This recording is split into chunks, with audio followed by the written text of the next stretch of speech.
નમસ્તે મિત્રો, જય માતાજી। આજે હું આવ્યો છું ગુજરાતના એક એવા મંદિરે જ્યાં કળિયુગમાં પણ ભોલેનાથના ચમત્કાર જોવા મળે છે। આજે હું તમને દર્શન કરાવીશ। વિડીયોમાં છેલ્લે સુધી બનાવી રહેજો। મિત્રો, આ છે રડુ ગામ, જે ખેડા જિલ્લામાં આવેલું છે, જ્યાં કામનાથ મહાદેવનું મંદિર આવેલું છે। મિત્રો, આ મંદિરનું નિર્માણ વર્ષ 1445માં થયું હતું। આ મંદિરમાં મહાદેવનો સાક્ષાત ચમત્કાર જોવા મળે છે। મહાદેવના દર્શન કરાવીશ। આ મંદિર આવી ગયું છે રડુ ગામમાં। આ મંદિરમાં જઈશું આપણે। આ છે મંદિર, ત્યાં જઈને તમને દર્શન કરાવીશું। મિત્રો, અહીંયા ઘીના ભંડાર છે। આ સામે દેખાય છે જૂનામાં જૂનો પહેલો ભંડાર છે। અહીંયા સામે બીજા નંબરનો ભંડાર દેખાય છે તમને। અહીંયા ત્રીજા નંબરનો ભંડાર છે, અહીં ચોથા નંબરનો। મંદિરના દર્શન કરાવીશ ભોલેનાથના। એ પૂજારીનો છે મિત્રો, અહીંયાથી તમે દર્શન કરી શકો છો। સામે જ્યોત દેખાય છે, અખંડ જ્યોત છે મિત્રો। ભોલેનાથના દર્શન કરી શકો મિત્રો તમે। અહીં દરેક પ્રકારના રોગોની મુક્તિ માટે ઘીના દીવાની માનતા રાખવામાં આવે છે।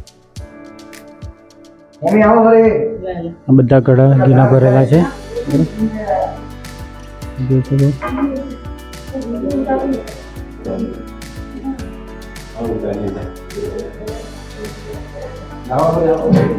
આપણા દાદાની માહિતી લઈશું મિત્રો। જય માતાજી દાદા। જય માતા, જય કામનાથ મહાદેવની જય। દાદા, જણાવશો કે આ એટલું બધું કઈ રીતે ભેગું થયું? નામ રઘુ છે, મારું નામ વિનુભાઈ ઈશ્વરભાઈ છે। હું આ કાર્યાલય ઓફિસની અંદર સેવા આપું છું। લગભગ 4-5 વર્ષથી હું સેવા આપું છું।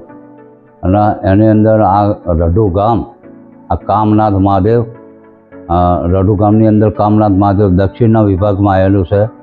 અને રડુ ગામ ખેડા જિલ્લાની અંદર આવેલું છે। ખેડા જિલ્લાની ધોળકાના રોડ ઉપર આ 12 કિલોમીટરના અંતરે આ રડુ ગામ આવેલ છે। આ મહાદેવનો એક મોટો ચમત્કાર છે, પ્રચલિત છે, જૂનામાં જૂનું મંદિર છે, અખંડ જ્યોત છે 700 વર્ષથી। આ રડુ ગામની અંદર પહેલાંના માણસો, પહેલાંના સમયની અંદર, આગામી સમયની અંદર આ ગામની અંદર વસ્તીનું ધોરણ બહુ ઓછું હતું। તે અંદર શિવાલય નહોતું। તે વખતને સમયની અંદર એક જયસિંહભાઈ હીરાભાઈ પટેલ આ શિવાલયની બહુ ભક્તિ કરતા। તે શિવાલય કામનાથ મહાદેવ પુનાજ ગામે નદી ઉતરીને દરરોજ તે દર્શન કરવા જતા અને વહેલી સવારે જતા પછી આવીને અને પોતે ઘરકામ કરતા અને પાણી લેતા। આ એક વર્ષોનો એમનો એક નિયમ હતો। અને વચમાં જતા આ વાત્રક નદીની અંદર જ્યારે મોટું ભયંકર પૂર આવ્યું, એ પૂર રહ્યું 8 દિવસ। 8 દિવસ સુધી પૂર રહ્યું એટલે એમનાથી દર્શન કરવા જવાય નહીં। એટલે દાદાએ ઘરે બેઠા બેઠા ભગવાનનું ભજન કર્યું। સાક્ષાત્કાર એમને ચમત્કાર જો કે આ પૂર ઓસરે એટલે તું કે તારી રીતે પછી આ અહીંથી જ્યોત પ્રગટાઈને તારા ગામ લઈ જા, એટલે તારે પાછું આવવું ના પડે। આમ કરતાં પછી ગામજનોને વાત કરી। એ ગામજનોએ પછી વાસ્તે ગાસ્તે સમય હતો એટલે શ્રાવણ મહિનાની અંદર એમણે વાસ્તે ગાસ્તે શ્રાવણ વદ 12ના દિવસે આ જ્યોતની સ્થાપના દિન કરેલી। વાસ્તે ગાસ્તે વાતાવરણ, વરસાદ અને આવો ઝરમર વરસાદ હતો, પવન હતો, તોય પણ આ આખી જ્યોત પુનાજ ગામથી આ રડુ ગામ આ શ્રાવણ વદ 12ના દિવસે આવે અહીં સ્થાપના કરેલી।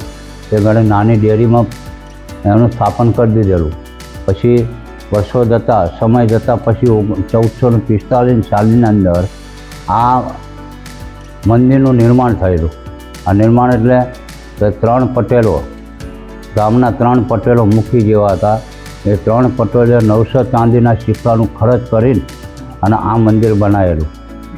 આ મંદિર આના 15 સિક્કા બારોટના ચોપડે બારોટને શીખ આપીને અને બારોટના ચોપડે નોંધ કરાયેલી. આજે એ બારોટના ચોપડાનું પ્રૂફ છે કે 1445ની સાલની અંદર આ બધું નિર્માણ થયેલું. અને જૂનામાં જૂનું ઘી ઘી અખંડ જ્યોત હતી, એટલે અખંડ જ્યોતના એના પ્રચલિત રાખવા માટે તો ઘીની જરૂર પડે. એટલે ગામજનોએ પછી એવો તે ઘડે વિચાર કર્યો તો ગમે સમાજની અંદર કે જેના ઘેર ગાય ભેંસ વ્યાય એનું પહેલું વલોણું અહીં મૂકી જતા. એમ કરતાં કરતાં થોડે થોડે લોકો માનતા થયા. થોડે ફરી ઘી જમા થયું. 1 ગોળી થયું, 2 ગોળી થયું. અત્યારે આજની તારીખમાં 1300 1251 1300 ગોળી છે. અને આ ઘી હરેક ભક્તો અહીં આગળ દર્શન કરવા આવે, એમની મનોકામના એમની માનતાઓ માનીને જાય અને એમની મનોકામના દાદા પૂર્ણ કરે. એટલે એ ભગવાનનું જે માનેલું ઘી એ અહીંયા આગળ દેવામાં પૂરી જતા અને પછી એ ઘી જ્યોતમાં ચાલતું અને વાપરતા વધે એનો અમારે મટકામાં સ્ટોર કરવો પડે. મહત્તા એક કે આ જૂનું ઘી હોવા છતાં દુર્ગંધ, કીડી મકોડી કાંઈ કશું એ જોવા નહીં મળતું. એ પ્રચલિત ભગવાનનો મોટો સાક્ષાત્કાર છે. અને અખંડ જ્યોત દરરોજનું હરોજનું 8 થી 9 કિલો ઘી દરરોજ વપરાય છે. અહીં આગળ અમે અત્યારે હાલની તારીખમાં હાલના સમયની અંદર અત્યારે યજ્ઞખંડમાં જ્યારે દરરોજ ઘી હોમવામાં આવે છે. અખંડ ઘીનો ભંડાર, અખંડ ઘીનો યજ્ઞ ચાલુ થયો છે. એટલે ચાલુ કરતાં દેવ દિવાળીથી ચાલુ છે. આજકાલ કરતાં 5 મહિના થઈ ગયા અને એ ઘીનો હોમ થાય છે. અખંડ જ્યોતમાં વપરાય છે. હરેક ભક્તો એમની મનોકામના પૂર્ણ કરે છે. વત્તા રવિશંકર મહારાજનું અમારા અહીં જન્મસ્થળ છે. રવિશંકર મહારાજના નામનું અમારા આપણે અન્નક્ષેત્ર ચાલે છે. આ રીતે બધા દર્શનાર્થી આવે એ પોતાની ઈચ્છા મારો પ્રસાદ લઈને જાય, મનોકામના એમની પૂર્ણ થાય, એમની આસ્થાઓ પૂરી થાય. આમ હરખે ભગવાનના દર્શન કરવા આવે. શ્રાવણ વદ બારસના દિવસે અહીંયા આગળ મોટી ભવ્ય નગરયાત્રા નીકળે. પછી વત્તા અહીંયા આગળ લોકમેળો ભરાય છે શ્રાવણ વદ બારસના દિવસે. અને શિવરાતના દિવસે મોટી ભવ્ય નગરયાત્રા નીકળે. અને ભક્તો એમની મનોકામના દર્શન આસ્થા પૂરી થાય એ બધા ભક્તોનું અને ભગવાનનું આપણી ઉપર કૃપા દ્રષ્ટિ રાખે એ પ્રાર્થના. જય કામનાથ મહાદેવ. દાદાનો એટલો તો ચમત્કાર ખરો જ ને કે અહીંયા કોઈ એસી નથી, હા, કોઈ એ નથી, તો આટલું હા ઘી દુર્ગંધ નથી આવતી. હા, કીડી મકોડી કાંઈ કશું જોવા નહીં મળે. કીડી મકોડી કઈ માટલા પર કઈ જોવા નથી મળતી. દાદાનો એટલો મોટો મહિમા. ધન્યવાદ દાદા. જમવા માટે ઉપર છે મિત્રો ઉપરની તરફ. અહીંયા ફ્રીમાં જમવાનું આપવામાં આવે છે.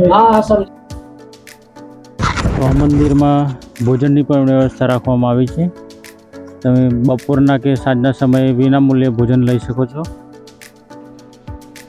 તો મિત્રો આશા રાખું છું કે વિડીયો તમને ગમી હશે. મિત્રો વિડીયો ગમ્યો હોય તો ચેનલને સબસ્ક્રાઈબ અને વિડીયોને લાઈક કરી દેજો. જય કામનાથ મહાદેવ.